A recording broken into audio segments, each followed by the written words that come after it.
বসন্তে মুখ ভার আকাশের। আজ কলকাতা সহ শহরতলিতে দু এক পশলা বৃষ্টি হয়েছে, তবে আগামী কয়েকদিন বৃষ্টির সম্ভাবনা কিন্তু রয়েছে, এমনটাই হাওয়া অফিস জানাচ্ছে। কবে পর্যন্ত বৃষ্টি হবে কি জানাচ্ছে আলিপুর আবহাওয়া দপ্তর, দেখুন। ফাল্গুনের শেষে পশ্চিমবঙ্গের আকাশে ঘূর্ণাবর্তের মেঘ।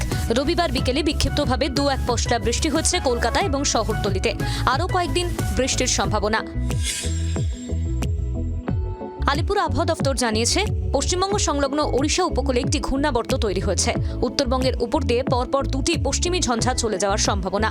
রবিবার থেকে 11ই মার্চ পর্যন্ত দক্ষিণবঙ্গে বিক্ষিপ্তভাবে ঝড় বৃষ্টির সম্ভাবনা। আগামী 10ই মার্চ পর্যন্ত দক্ষিণবঙ্গের সব জেলায় বৃষ্টির পূর্বাভাস।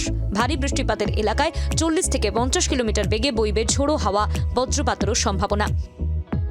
বৃষ্টিপাতের সম্ভাবনাটা বৃষ্টিপাতের পরিমাণটা বেশি হওয়ার সম্ভাবনা 8 এবং 11 তারিখে একটু কম। 10 তারিখে যতটা গাস্টি উইন্ডের পরিমাণ বললাম, 10 তারিখে গিয়ে আবার গাস্টি উইন্ডের পরিমাণটা একটু কমবে।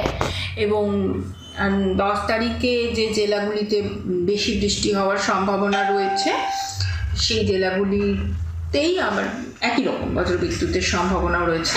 11 তারিখে কয়েকটি জেলাতে ওই north south 24 Pargana, east Midnapore, Murshidabad, Nadia এই জেলাগুলিতে আইসোলেটেডভাবে বৃষ্টির সম্ভাবনা। বাকি জেলাগুলো মোটামুটিভাবে ড্রাই থাকবে। আগামী কয়েকদিন উত্তরবঙ্গেও বিক্ষিপ্তভাবে বৃষ্টির সম্ভাবনা রয়েছে বলে জানিয়েছে আলিপুর আবহাওয়া দপ্তর। আইসোলেটেডভাবে বৃষ্টির সম্ভাবনা রয়েছে দার্জিলিং, কালিম্পংয়ে। তো এর 11, 12, 13, 14 তারিখেও বৃষ্টির সম্ভাবনা হালকা থেকে মাঝারি, মূলত পাহাড়ের উত্তরের 5টি জেলাতে, দার্জিলিং, কালিম্পং, জলপাইগুড়ি, আলিপুরদুয়ার ও কোচবিহার। তবে বৃষ্টি হলেও তাপমাত্রা তেমন কোনো পরিবর্তনের সম্ভাবনা নেই। সন্দীপের রিপোর্ট, জি 24 ঘন্টা। বাংলার আওয়াজ, বাঙালির আবেগ, জি 24 ঘন্টা।